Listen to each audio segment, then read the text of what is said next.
I really love robots. A quick look at my collection backs this claim up.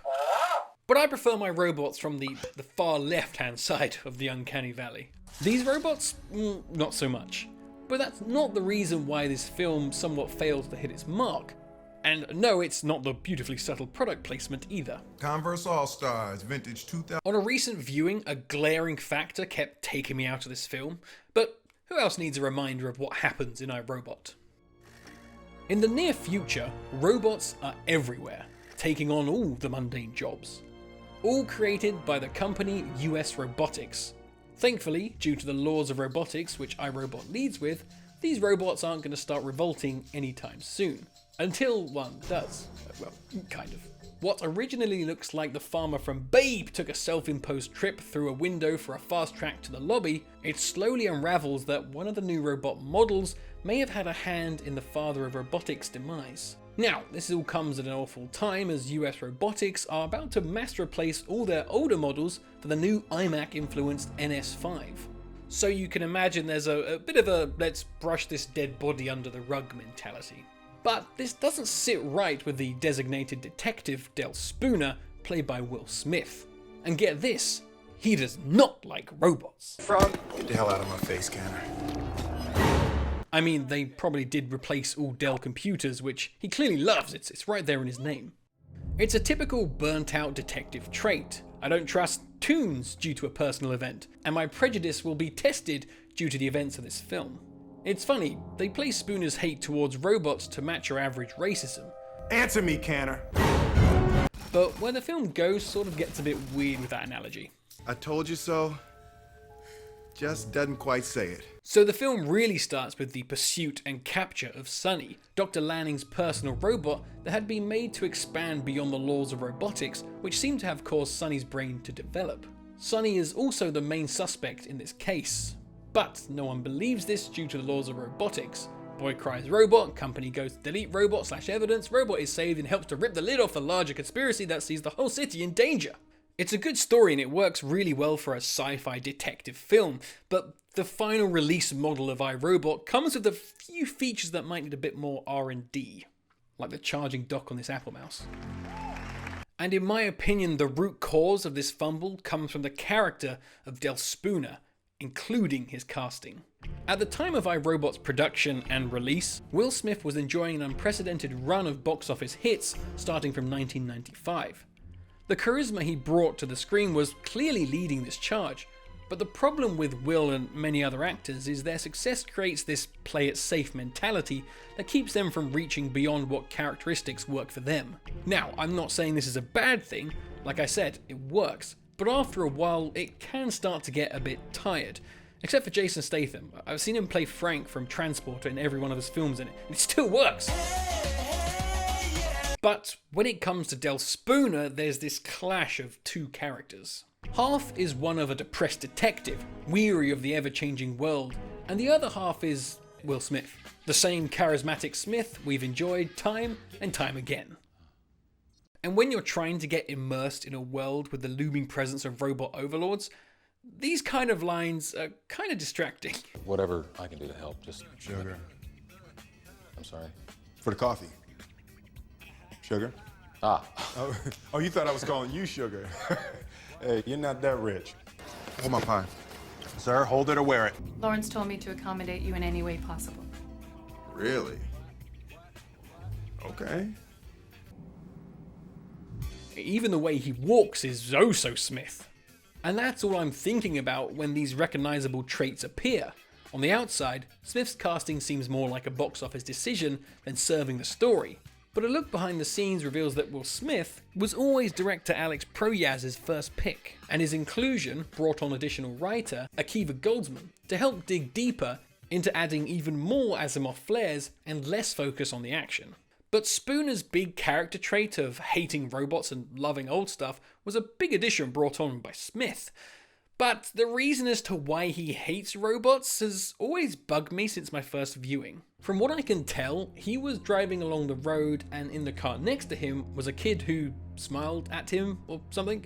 Anyway, There's a crash and both cars are thrown into the river, and a passing robot jumps in and saves Smith, as it was calculated he had a 45% chance of survival over her 11%, leaving the kid to drown, despite his command to save the girl. But he acts like he knew the girl before the crash, like lists off these character traits and even has her bracelet?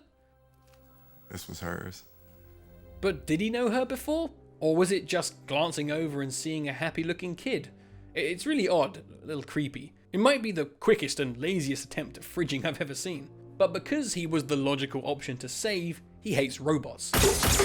I don't know, it feels like a first draft kind of idea. Like they're leaning on survivor's guilt, but also turn it into not trusting robots overall.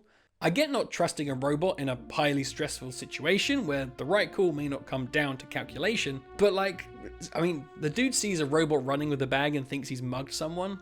There's several interactions towards robots and a few towards humans that really do paint him out as a bit of a dick.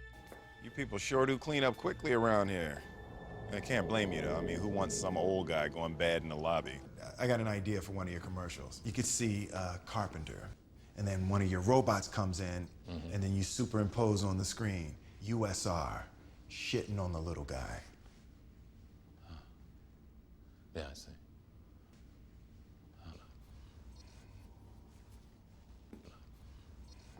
You are an asshole.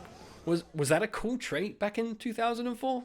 I guess so, but this story does come back around, as in the final part of the film, Smith asks Sonny to save the girl, so it's kind of more like Chekhov's fridging.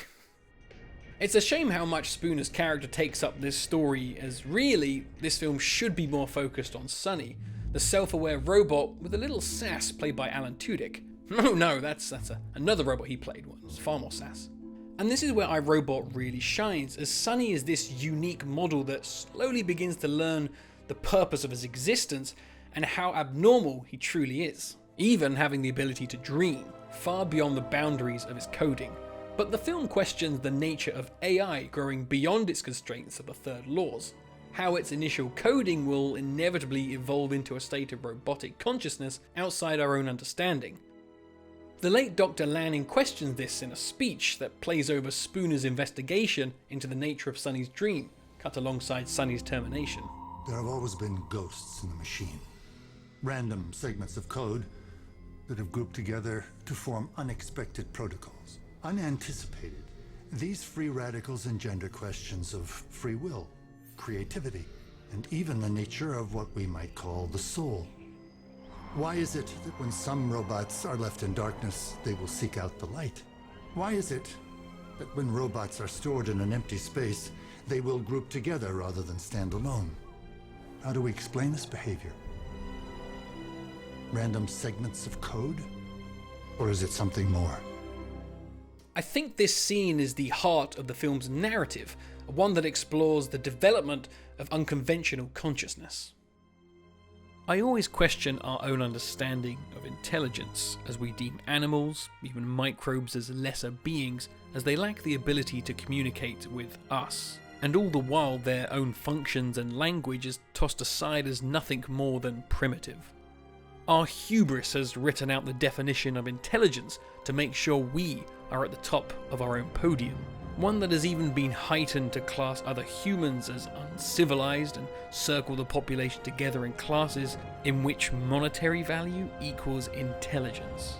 The number system of IQ ironically seems better suited to measure a human's view of AI than humans themselves. And this misguided placing of where we are and where robots are meant to be on the scale of intelligence is what catches the humans out in iRobot. But the film isn't just about the awakening of Sonny, but the awakening of the system that was created to uphold the three laws of robotics. As while the stability of the three laws seems perfect, what is ultimately the resolution to the function of protecting humanity from all threats, other than to deem humanity a threat to itself?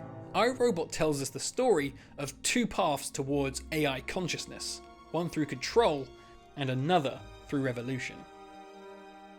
These questions into AI, robotics, and where we as humans are headed sadly fall a little short in the grand scheme of iRobot, as the film leans on large action sequences and dynamic camera angles that feel the need to be a key part of the film itself. It's clear iRobot is a product of a post-Matrix world, where the soundtrack lingers in a melancholy atmosphere to then be awakened in large brass elements.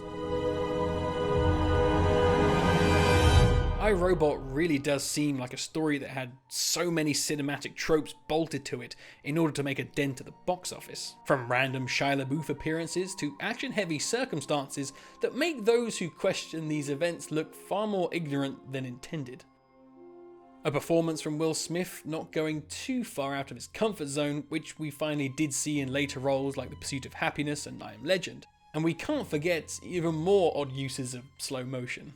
But that's all I really have to say about iRobot, a story that's core message was smothered by cinematic tropes, which is sadly not a unique case. Yet one that's rather ironic when you think about the journey of the film's real protagonist, a character expected to fit into a system they were never built for.